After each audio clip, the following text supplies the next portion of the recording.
வணக்கம் இடமலம் நேயர்களே. அதிமுகவிற்கு காலம் சரியில்லையா அப்படின்னு தெரியல. ஏன்னா அதிமுகவை சுற்றி சர்ச்சை மட்டும் இல்லாமல் தேர்தலிருந்து விலகி இருக்கிறதா இருக்கட்டும், அந்த தலைமையை பற்றின சந்தேகங்கள் எழுப்பப்படுறதா இருக்கட்டும், கட்சியிலேருந்து பிரிஞ்சு போனவங்க, விடுபட்டு போனவங்க எல்லாருமே பார்த்தீங்கன்னா அதிமுகவோட தலைமை பற்றி கருத்து சொல்லிட்டு இருக்கிறதா இருக்கட்டும். ஸோ இன்னும் கட்சி பல துண்டுகளாக உடையுமான்ற ஒவ்வொரு நாளும் பார்த்தீங்கன்னா பல கேள்விகள் எழும்பிட்டே இருக்குது. அப்பேற்பட்ட சூழ்நிலையில் அதிமுகவின் ஒரு பிரமுகரும் படுகொலை செய்யப்பட்டிருக்காரு. அதில் தொடர்புள்ளதுனால திமுக கவுன்சிலரும் கைது செய்யப்பட்டிருக்காரு. இன்னொரு பக்கம் எடப்பாடி அவர்களை பார்த்தீங்கன்னா சீண்டி பார்க்கும் விதமாக பாஜகவின் அண்ணாமலை அவர்கள் பல கருத்துக்களை 2 நாட்களாக சொல்லிட்டு இருக்காரு. அந்த வார்த்தை போர் முற்றி வாக்குவாதமாக மாறி இபிஎஸ் வர்சஸ் அண்ணாமலை அப்படின்னு போயிட்டு இருக்கு. அதை பற்றி தான் கிஷோர் கே சாமுவேல் கிட்ட பேசி அவரோட கருத்துக்கள் என்ன தெரிஞ்சுக்க போகிறோம். வணக்கம். வணக்கம். ஒரு எலிப்பொறியில் சிக்கனா மாதிரி அண்ணாமலை அவர்கள் சொல்கிறக்கூடிய கருத்துக்களுக்கு திருப்பி எடப்பாடி அவர்கள் ரிப்ளை பண்ணி ரெஸ்பாண்ட் பண்ணி திமுக வர்சஸ் அதிமுக அப்படிங்கிற அரசியலை கையெடுக்காமல் அதிமுக போயிட்டு பாஜகவுக்கு பதில் சொல்கிற ஒரு கட்சியாக மாறிடுச்சு அப்படிங்கிற மாதிரி ஒரு பேச்சு வந்துருச்சு. அண்ணாமலை அவர்களோட பேச்சை எடப்பாடி அவர்கள் தவிர்த்துருக்கலாம் இல்லையா? சரி, நீங்கள் ஒன்று புரிஞ்சுக்கணும். பத்திரிகையாளர்கள் சந்திப்பு நடக்கும் பொழுது, பத்திரிகையாளர்கள் கேள்வி கேட்கும் பொழுது எப்படி நீங்கள் தவிர்த்துட்டு போகலான்னு சொல்கிறீங்க? பல முறை பத்திரிகையாளர்கள்ட்ட திரு எடப்பாடி பழனிசாமி அவர்கள் தெளிவுபடுத்தி விட்டார், இந்த நபரை பற்றி என்னிடம் கேள்வி கேட்காதீர்கள்ட்டு. பட் திரும்ப திரும்ப அந்த கேள்வி வைக்கும் பொழுது அவர் அந்த பதில் சொல்ல வேண்டிய நிலைக்கு தள்ளப்படுகிறார். உங்களுக்கு தான் தெரியுங்க, கேள்வி கேட்காதீங்க அப்படின்னா தான் அதுலேருந்தே திருப்பி அப்படியாவது கேள்வி கேட்கணும். இல்லை, அதுதான் சொல்கிறேன். இப்போ பத்திரிகையாளர்கள் தான் புரிஞ்சுக்கணும். அவர்கள் வேண்டுமென்றே நான் அவர்களை பொறுத்திருக்கோம் இதை வச்சு தான் கண்டென்ட் தேர வேண்டும்னு நினைக்கிறாங்க. அவங்கள்ட்ட வேறு கண்டென்ட் கிடையாது. இப்போ திமுக பற்றி கேள்வி கேட்டாங்கனாக்கா இவர் காரசாரமாக பதில் சொல்வார் அப்படின்னும் பொழுது அது தலைப்புச் செய்தியாக கூடாது என்பதற்காக இதை தலைப்புச் செய்தியாக்க வேண்டும் அப்படின்னு சொல்லிட்டு இவங்க கேட்குறாங்க கேள்வியை. இப்போ கேள்வி கேட்கும் பொழுது பதில் சொல்லியாக வேண்டிய கட்டாயம் இருக்கிறது ஒன்று. ரெண்டாவது என்னன்னாக்கா, நீங்கள் அனைத்து அண்ணா திராவிட முன்னேற்றக் கழகம் குறித்து விமர்சனங்களை ஒரு மாநில தலைவராக, இல்லைன்னா அந்த அண்ணாமலையை அந்த ரோடு எதிர இருக்கக்கூடிய திருநாயோட சீண்டாது அண்ணாமலைன்ற நபரை அரவக்குறிச்சியில் நான் சொல்கிறேன். அப்படி இருக்கும் பொழுது இந்த நபர் பாரதிய ஜனதாவுடைய மாநில தலைவர் அப்படின்னு இங்கே நியமிக்கப்பட்டிருக்கின்ற காரணத்தினால, திரும்பவும் சொல்கிறேன், நியமிக்கப்பட்டிருக்கின்ற காரணத்தினால அவருடைய கருத்து என்பது ஒரு மாநில தலைவருடைய கருத்தாக, அதாவது ஒரு கட்சியுடைய மாநில தலைவருடைய கருத்தாக பார்க்கப்படுகிறது என்கிற பொழுது அதை வைத்து கேள்வி கேட்கும் பொழுது பதில் சொல்லாமல் எப்படி இருக்க முடியும்? போக முடியாதுங்கிறீங்க. அப்போ அந்த இடத்துல பதில் சொல்லித்தான் ஆகணும். அதைத்தான் அவர் சொல்கிறார். இல்லைங்க, அவர் பார்த்தீங்கன்னா நேற்று என்ன சொல்லியிருந்தார் அப்படின்னா, ஒரு பேட்டியில், அதாவது செய்தியாளர்கள் சந்திப்பில் சும்மா லுங்கி கட்டிக்கிட்டு அரசியல் பேசுகிறவர் ஜெயக்குமார் அவருடைய கருத்தெல்லாம் சீரியஸாக எடுத்துக்கணும்னு அவசியம் இல்லைன்ற மாதிரி அவர். இப்போ நான் என்ன சொல்கிறேன்னா, அரசியல்வாதி ஒரு மீனவ சமுதாயத்தை சேர்ந்தவர், யதார்த்தமாக மக்களோட பழகக்கூடியவர், லுங்கி கட்டிகிட்டு இருந்தால் உனக்கு என்ன பிரச்சனை? அவர் லுங்கி கட்டிகிட்டு இருக்காரா, அதுக்குள்ளே ஜட்டி போட்டிருக்காரா, நீ ஏன் போய் தேடி பார்க்குற? அவர் சொன்ன கருத்துக்கு பதில் சொல்லு. அவருடைய உடையை கேலி செய்வதற்கு நீ யார்? நீ தானே பேசின. நான் அரசியல் இல்லைன்னா ஆடு மேய்க்கப்படுவேன் நீ தானே சொன்ன. அதையெல்லாம் குறிப்பிட்டு அவர் பேசினாரா? நீ அது கூட லாய்க்கு இல்லைன்னு அவர் சொன்னாரா? ஆடு மேய்க்க கூட லாய்க்கு இல்லாத ஒரு தற்கூரி தான் நீ அவர் சொன்னாரா? அதுதான் உண்மை. இருந்தாலும் அவர் சொன்னாரா அதை? அப்படின்னும் பொழுது அவர் என்ன கருத்து சொல்கிறாரோ அதுக்கு பதில் கருத்து நீ சொல்லு. இல்லைங்க, என்னை இடைநீக்கம் செய்யலை, நானாக தான் ஓடி போகிறேன், எனக்கு ஓடி போகிறது ஒன்றும் புதுசு கிடையாது. ஏற்கனவே நான் பெங்களூரில் காவல்துறையில் இருந்தபொழுது அங்கேருந்து ஓடி தான் வந்தேன் நான் இங்கே. அதனால் எனக்கு ஒரு விஷயத்தை விட்டு ஓடி போகிறது, இல்லை ஒரு வேலையிலிருந்து ஓடி போகிறது அப்படின்றது எனக்கு புதுசு கிடையாதுன்னு சொல்லிட்டு போ. இல்லைன்னா இல்லைங்க நான் இடைநீக்கம் செய்யப்பட்டதை அவர் அறிவாரா அப்படின்னு பதில் கேள்வி கேளு. இதுதானே சரியான ஒரு எதிர்வினை. அதை விட்டுவிட்டு அவர் லுங்கி போட்டுட்ருக்காரு, அவர் லுங்கிக்குள்ளே ஜட்டி மாட்டிருக்காரு, இதெல்லாம் உனக்கு எதுக்கு? நீயே அதை தோண்டி பார்க்குற. அப்போ அங்கேருந்தே தெரியுதுல்ல உன்னுடைய புத்தி என்னென்னு. கோட்டு சுட்டு மாட்டிக்கிட்டு மோடி மாதிரி 15 லட்ச ரூபா கோட்டை மாட்டிக்கிட்டு கோட்டு சுட்டு மாட்டிக்கிட்டு தான் பெட்டி கொடுக்கணுமா? ராயபுரத்தில் தெருவுக்கு தெரு நான் சொல்கிறேன், இண்டிபெண்ட்டாக நீங்கள் போங்க Varun. You travel a lot, you do a lot of logs also. நீங்கள் யூ கோ ட்ராவல்.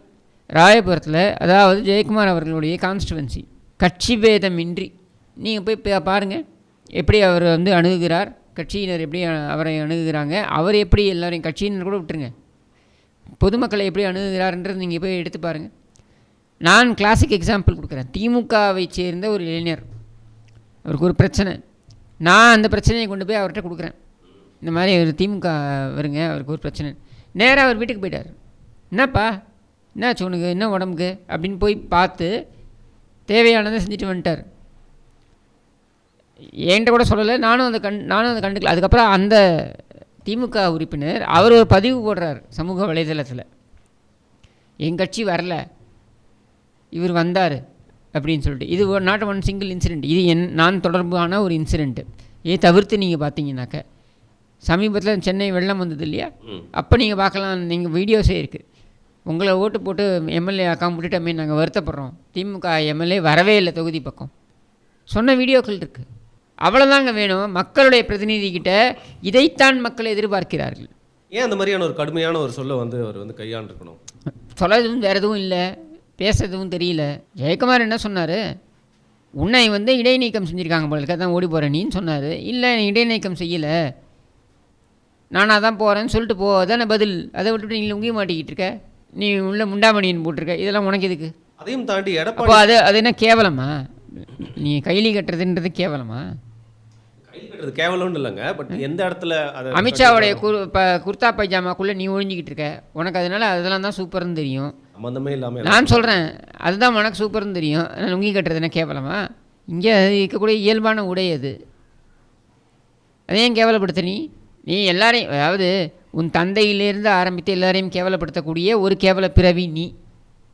சரியா? கனிமொழி ஜெயிச்சிட்டாங்க அப்படின்னா மக்களால் தேர்வு செய்யப்பட்டிருக்கிறார்.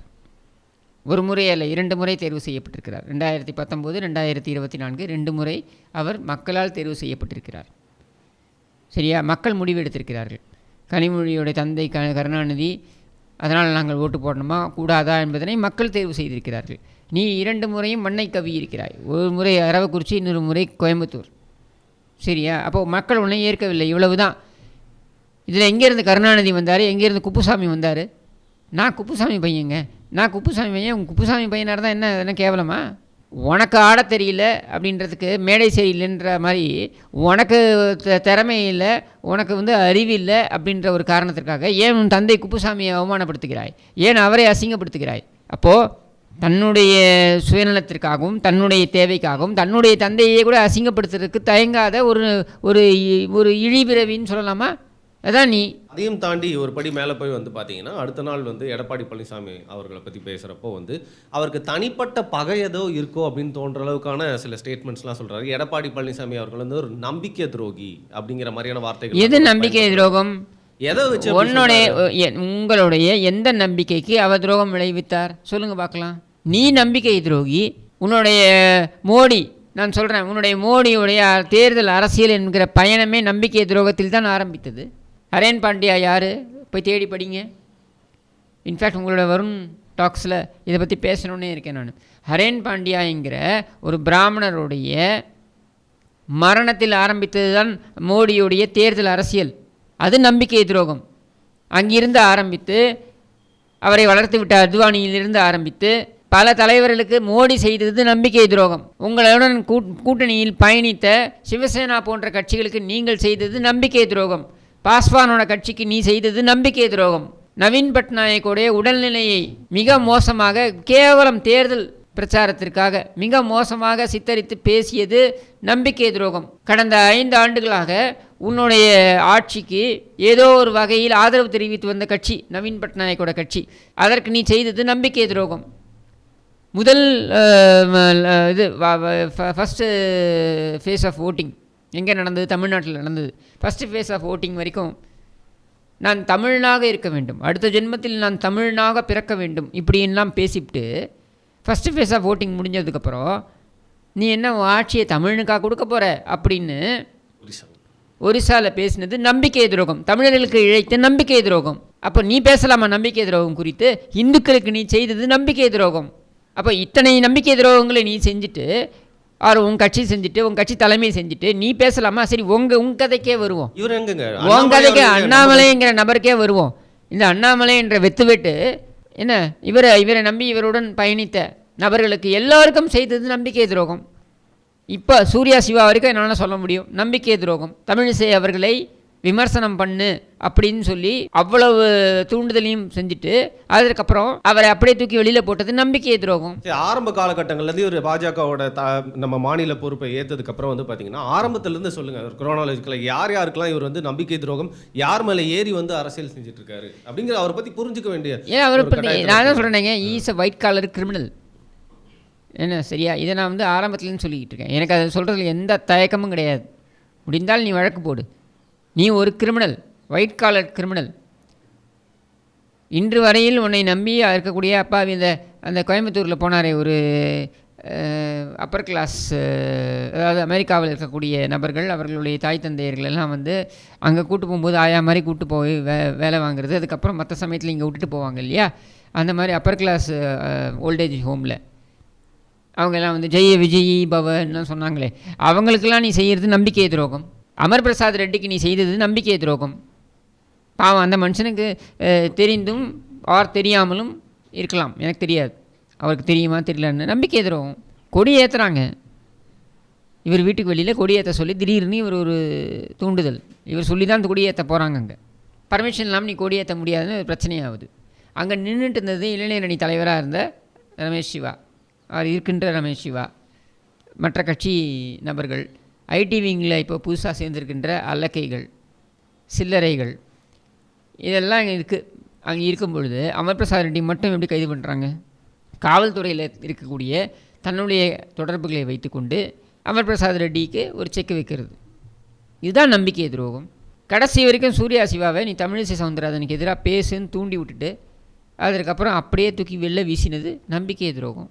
நயினார் நாகேந்திரனுடைய பணம் அப்படின்னு சொல்லி மாட்டுச்சு இல்லையா, நயினார் நாகேந்திரனோட பணம்னு சொல்லப்பட்டு மாட்டுச்சு இல்லையா, அந்த மாட்டப்பட்ட பணம் இருக்குல்ல, அந்த பணம் வந்து துப்பு கொண்டு போய் கொடுத்தது, காவல்துறைக்கு கொடுத்தது நீ தான், அதுவும் நம்பிக்கை துரோகம். இப்படி அடுக்கிக்கிட்டே போகலாம். வீடியோ ஆடியோ எடுக்கிறேன் என்று சொல்லி ஒவ்வொருத்தரையும் மிரட்டினது நம்பிக்கை துரோகம் தானே. ஆபாச வீடியோ எடுத்தேன், நான் வீடியோ எடுத்தேன், இவனோட வீடியோ இவர் ஓப்பனாக ப்ரெஸ் மீட்லேயே சொல்கிறாரு, எந்த வீடியோ எங்கிட்ட இருக்குது தெரியுமா, அந்த டேப் எங்கிட்ட இருக்குமா, இதெல்லாம் என்ன நம்பிக்கை துரோகம் இல்லையா? ஒருத்தருடைய ஜட்டிக்குள்ளே கேமரா வைக்கிறது ஒரு பெரிய சாதனையா? இதுக்கு தான் நீ ஐபிஎஸ் படிச்சியா? வெக்கமாக இல்லை உனக்கு? இதில் நீ வந்து நம்பிக்கை துரோகம் பற்றி பேசுகிற. ஒரு கட்சி யாருடன் பயணிக்க வேண்டும் என்று முடிவு செய்வது அந்த கட்சியுடைய உரிமையாக இல்லையா? உரிமை தான். ஆனால் இன்னும் ஒரு தீராத ஆத்திரம், ஏன்னா வந்து நாடாளுமன்ற தேர்தல் முடிஞ்சிருச்சு. ஏன்னா நீ உன்னை காரி துப்புது டெல்லி. இன்றைக்கி இன்னொரு ஒரு 10-15 தொகுதி கூடுதலாக வந்திருக்கும், இன்னொரு ஒரு கூட்டணி கட்சி பலமாக இருந்திருக்கும். வெறும் நிதிஷ்குமார் சந்திரபாபு நாயுடுவை மட்டும் நம்பி இருக்க வேண்டிய அவசியம் இருந்திருக்காது. அப்போ உன்னை காரி துப்பாமல் என்ன பண்ணுவோம் அந்த கட்சி? அந்த கோபத்தை வந்து எங்கள் மேலே காட்டினீங்கன்னா நாங்கள் தான் ஆரம்பத்துலேருந்து சொல்கிறோமே, உன்னுடைய கட்சியுடன் நாங்கள் பயணிக்க விரும்பவில்லை, யார் பயணிக்க வேண்டாம் அப்படின்னு சொன்னது தொண்டர்களுடைய விருப்பம். அப்போ அதிமுக தொண்டர்கள் எல்லோரும் நம்பிக்கை துரோகிகளா? எல்லோரும் சேர்ந்து ஒருமித்த கருத்தை தானே சொன்னாங்க. அதிமுக வந்து பாஜகவுடன் பயணிக்க விருப்பம் இல்லைன்னு ஒரு கட்சிக்கு அந்த முடிவெடுக்கிற தார்மீக உரிமை கூட இல்லையா? அங்கீகாரம் கொடுத்தார் மோடி. மோடி யார் அங்கீகாரம் கொடுக்கறதுக்கு? தேர்தல் ஆணையத்தில் அங்கீகாரத்தை ஏன் கொடுத்தார்கள்? பொதுக்குழு, செயற்குழு, எடப்பாடி பழனிசாமி அவர்கள் பின்னால் இருக்கிறது என்பதனால் கொடுத்தார்கள். யார் மோடி? ஊசி பிரதமராக தான் நாட்டுக்கு பிரதமர், அவ்வளவுதான். அரசியல் கட்சி என்று வந்துவிட்டால் அரசியல் கட்சிக்கு இவர் யார்? அப்போ நீ வந்துட்டு அவர் வந்து அங்கீகாரம் கொடுத்தா என்னத்த அங்கீகாரம்? அவர் என்ன கொடுக்குறது எங்களுக்கு அங்கீகாரம்? வெளியில் இருக்க எவனும் அங்கீகாரம் கொடுத்து இந்த கட்சி வளர வேண்டிய அவசியம் கிடையாது. அப்படி இந்த கட்சி வளர்ந்ததும் கிடையாது. அப்போது இந்த கட்சிக்கான பொதுக்குழு, இந்த கட்சிக்கான செயற்குழு இவர்கள் முடிவெடுக்கிறார்கள். அது முறையாக அந்த தேர்தல் ஆணையம் அங்கீகரிக்கிறது. அவ்வளவுதான், முடிஞ்சிருச்சு. இதை இல்லை என்று சொல்லக்கூடியவர்கள் நீதிமன்றத்திற்கு செல்கிறார்கள். நீதிமன்றத்தில் சென்ற பொழுதும் நீதிமன்றத்திலும் தீர்ப்பு எடப்பாடி பழனிசாமி அவர்களுக்கு சாதகமாக வந்துவிட்டது. ஒரு நீதிமன்றம் அல்ல, அத்தனை நீதிமன்றங்களும் அவர்கள் நாடி இருக்கிறார்கள். உச்சநீதிமன்றம் வரைக்கும் போய் அங்கே போய் எடப்பாடி பழனிசாமிக்கு சாதகமாக வந்ததுனால தான் இன்றைக்கி அவர் பொதுச்செயலாளர், அதனால தான் சின்னம் அவர்கள்ட்ட இருக்குது. இப்போ நீ என்ன அங்கீகாரம் கொடுத்த? அப்போ நீ வந்து அங்கீகாரத்தை நாங்கள் பிரதமர் தான் கொடுத்தா. என்ன கொடுத்தாரு அங்கீகாரம்? உங்களுடன் பயணிப்பது, பயணிக்காமல் இருப்பது என்பது அந்த கட்சி எடுக்கக்கூடிய நேரடியான ஒரு முடிவு தானே, நேர்மையான ஒரு முடிவு தானே. எங்களுக்கு இஷ்டம் இல்லை உங்களோட பயணிக்கிறதுக்குன்னு சொல்கிறதுக்கு எங்களுக்கு உரிமை இல்லையா? கூட்டணி என்பது என்ன, செயின் போட்டு கட்டிட்டாங்களா நான் என்னையும் ஒன்றையும் உங்கூடையே இருக்கணும்ன்ட்டு? இல்லை உனக்கு அடிமை சாசனத்தை எழுதி கொடுத்து விட்டார்களா? உடனே நாங்கள் வந்து அடிமையாக இருக்க, முன்ன யார் அடிமையாக இருக்க சொன்னது? உன்னை யாராவது இந்த கூட்டணியில் அடிமையாயிருன்னு சொன்னாங்களா? வாய்க்கொழுப்பெடுத்து நீ பேசினது தான் பேச்சு. அந்த ஒரு வசூல் யாத்திரை போனியே, எல்லா இடத்துலையும் மிரட்டி வசூல் பண்ணுறதுக்காக ஒரு யாத்திரை போனியே, என் மண் என் மக்கள்னு. அந்த மண்ணாங்கட்டி யாத்திரைக்கு அதை ஆரம்பிக்கும் போது ஆர்பி உதயகுமாரை அனுப்பி வைத்தது அதிமுக மரியாதை நிமித்தமாக. அங்கே அவரும் வந்து இவரை புகழ்ந்து தானே பேசினார் இந்த அண்ணாமலையை, இந்த வெத்து வேட்டை. அப்போ புகழ்ந்து பேசிட்டு அதுக்கப்புறம் வாழ்த்துக்கள்னு சொல்லிட்டு தானே வந்தார். அப்போ 5 நாட்கள் எல்லாம் அண்ணாதுரையை பற்றி தவறாக பேச வேண்டிய அவசியம் எங்கிருந்து வந்தது? இந்த கட்சி அலுவலகத்தை எட்டி உதைத்து அவமானப்படுத்திய அயோக்கிய பயல் அந்த பன்னீர்செல்வத்தோடு போயிட்டு நீ உட்காந்துக்கிட்டு ஒரு மூத்த தலைவர், பீத்த தலைவர்னு உன்னை யார் பேட்டி கொடுக்க சொன்னது? நீ பேட்டி கொடுத்தனா கொடு, அப்போ அவங்க கூட கட்டி பிடிச்சிட்டு எங்களுக்கு தேவையில்லைன்னு சொல்கிறதுக்கு எங்களுக்கு எல்லா உரிமையும் இருக்குல்ல.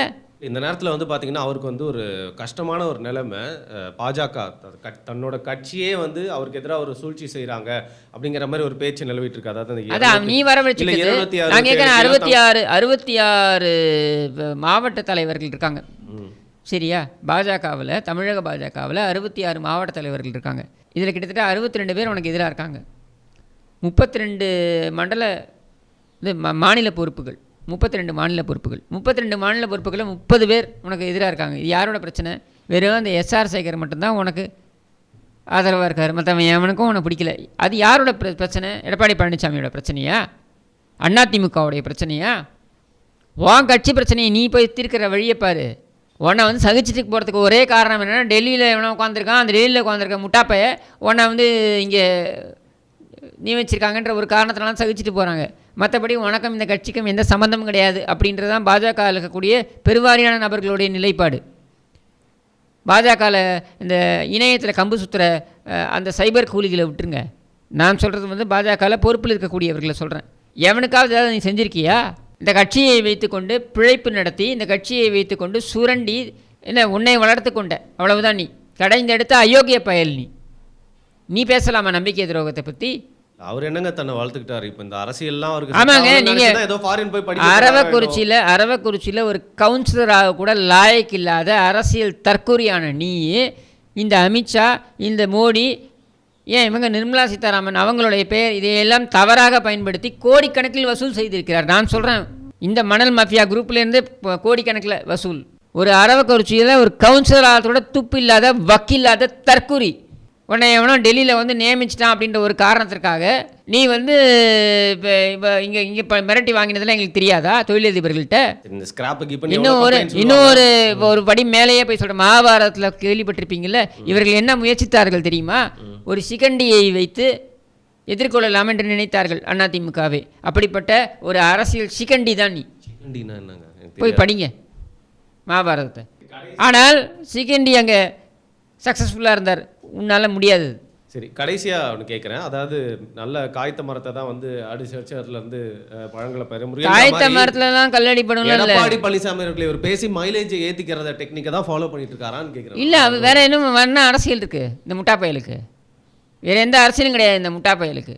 வேறு என்ன தெரியும் கேட்டால், நான் லண்டன் போகிறேன்னா நான் எதுக்கு போகிறேன்னா ஃபேபியன் சோஷியலிசம் பற்றி நீ லண்டன் போய் தான் தெரிஞ்சுக்கணுமா? நீ வா, நான் கற்றுக் கொடுக்குறேன் உனக்கு ஃபேபியன் சோஷியலிசம்னா என்னன்ட்டு. பேட்ரிஸ் தெரியுமா? One of the founders of Fabian socialism. அவங்க 1911 இங்கே இந்தியாவுக்கு வந்த பொழுது அவங்க என்ன கற்றுக்கிட்டாங்கன்றதை நான் சொல்லித்தரமா உனக்கு? இதுக்கு நீ அங்கே தான் போய் கற்றுக்கணுமா? இப்போ Keir Starmer who's become the prime minister of England, இதை பற்றிலாம் வந்து நாங்கள் வந்து நிறைய இளைஞர்கள் தெரிஞ்சுக்கணும்னு நினைக்கிறாங்கன்னா நாங்கள் சொல்கிறோங்கண்ணா, நீங்கள் வாங்கண்ணா, நாங்கள் கற்றுக் கொடுக்குறோம், வாங்கண்ணா வந்து பாருங்க. கீர் ஸ்டாமர் என்ன சொன்னார் தெரியுமா? He said that the new labor will not go with the socialist way. தெரியுமா உனக்கு அது? That is why they are able to reach up to the 410 or 411 or 412 numbers that they have notched up in the parliament, is because they have dumped socialism. இதுக்கு நீ அங்கே போய் தான் தெரிஞ்சுக்கணுமா? அடிமுட்டாள். அங்கேருந்து இங்கே வந்து தெரிஞ்சுக்கிறேன். அப்புறம் என்ன கருணாநிதிக்கு இங்கே டிஜிட்டல் இந்தியான்னு சொல்லிட்டு இருக்க நீ? சரி, உங்கள் 2 பேரோட டியூஷனை வந்து தனியாக வச்சுக்கோங்க பர்சனலாக. நான் போய் நான் கேட்குறேன். இல்லை சொல்லுங்கள், சாரி ஏதோ சொல்ல வந்தீங்க, இன்டரப்ட் பண்ணிட்டேன். இல்லை நான் கேட்குறேன் ஒன்று, நீ என்ன பெரிய அது தெரியுமாங்கண்ணா, இது தெரியுமாங்கண்ணா? ஏண்டா உனக்கு அரவக்குறிச்சியில் ரோடு எண்டில் இருக்கிறவனுக்கு என்ன பிரச்சனை உனக்கு தெரியுமா? தெரு முனையில் இருக்கிற பிரச்சனை உனக்கு தெரியுமா? ஏன் எங்களுக்கு வந்து பாடம் எடுக்கிறியா நீ? இங்கிலாந்தில் எப்படி இருக்குன்னா தெரியுமாங்கண்ணா, அமெரிக்காவில் இது இருக்குன்னு தெரியுமாங்கண்ணா? நீ வா ராஜா, நான் கற்றுக் கொடுக்குறேன் உனக்கு, வா பேசலாம், வா. 2 பேருக்கு நாலு எங்கேயோ ஒரு 4 விஷயத்தை வந்து எவனோ ஒரு முட்டா பையில நீ 5 லட்சம் 6 லட்சம் கொடுத்து மாதம் கொடுத்து குறை வச்சுருக்கேன் கொடுக்குறத வச்சுக்கிட்டு நீ வந்து எங்கள்கிட்ட வந்து கதை விட்டுட்ருக்கியா? இன்புட்ஸை வச்சுக்கிட்டு இந்த மாதிரி எத்தனை அயோக்கிய ராஸ்கல்ஸை நாங்கள் பார்த்துருப்போம். சரி, ரொம்ப சூடாக போயிடுச்சு. இன்றைக்கி இதுக்கு மேலே வந்து முடிச்சுக்கலாம் அப்படின்னு நினைக்கிறேன். மக்கள்கிட்ட இந்த காணொலியை கொண்டு போய் சேர்க்கணும். மிக்க நன்றி. உங்களோட கருத்துக்களை வந்து வீராசனம் சொன்னதுக்கு.